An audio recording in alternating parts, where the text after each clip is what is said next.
Kingdom Come: Deliverance 2 is a massive leap forward for the immersive, historical RPG series. You once again step into the boots of Henry, the blacksmith's son, on a continued quest for revenge set across a stunningly detailed 15th-century Bohemia. The game is a triumph of world building.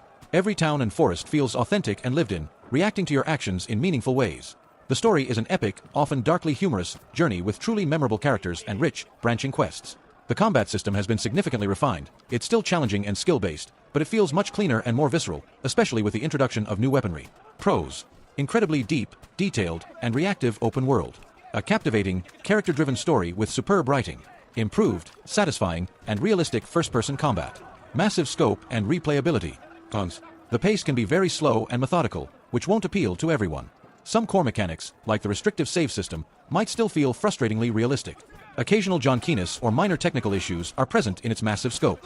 Verdict: if you crave an unflinchingly authentic and richly detailed medieval role-playing experience, Kingdom Come: Deliverance 2 is a masterpiece. Vampire: The Masquerade Bloodlines 2 is a dark, urban action RPG set in a snow-covered Seattle. After a turbulent development, the game delivers a mixed experience that struggles to live up to the legacy of its cult classic predecessor, often feeling more like an action-adventure with light RPG elements. The good, the sweet taste of Vitae. Compelling atmosphere and setting.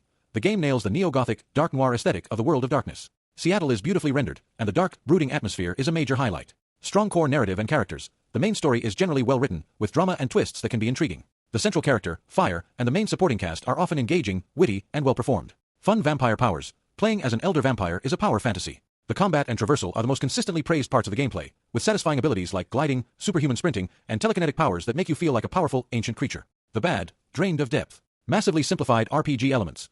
The biggest disappointment for many is the near-total removal of traditional RPG mechanics. Character development is extremely thin, with limited customization, a lack of deep skill trees, and no meaningful loot or gear. Illusion of choice. Despite Telltale-style notifications about character relationships changing, the narrative is very linear. Crucial dialogue options rarely have lasting consequences, and the main story is largely set on a predetermined track. Shallow open world and side content. Seattle feels empty and lifeless, with no traffic and few dynamic elements. Side quests are almost universally described as repetitive and formulaic, often just simple, kill, or fetch tasks. Technical issues and jank.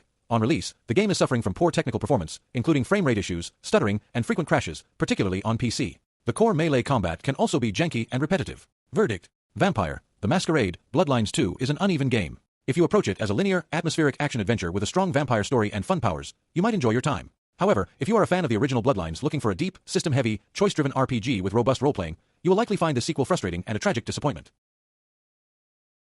From the masters of co-op, Hazelight Studios, comes Split Fiction, a dazzling, genre-bending adventure that throws two players into the chaotic melding of sci-fi and fantasy stories.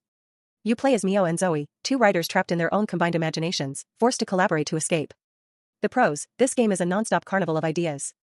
Every new level introduces a unique, one-off mechanic, from hoverboard races to God of War-style boss fights and gravity puzzles.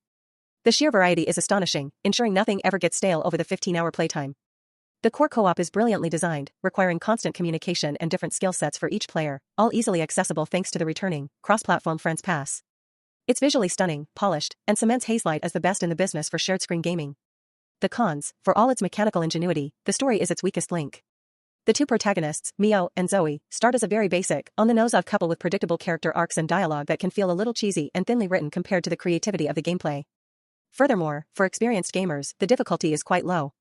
The incredibly generous checkpoints make most sequences and boss fights feel frictionless, meaning you're rarely truly challenged. Verdict: if you have a friend or partner, Split Fiction is an essential, high-octane masterpiece that celebrates creativity and collaboration. It's an undisputed benchmark for co-op games. Thank you for watching. Please support our channel. Don't forget to like and subscribe for more videos.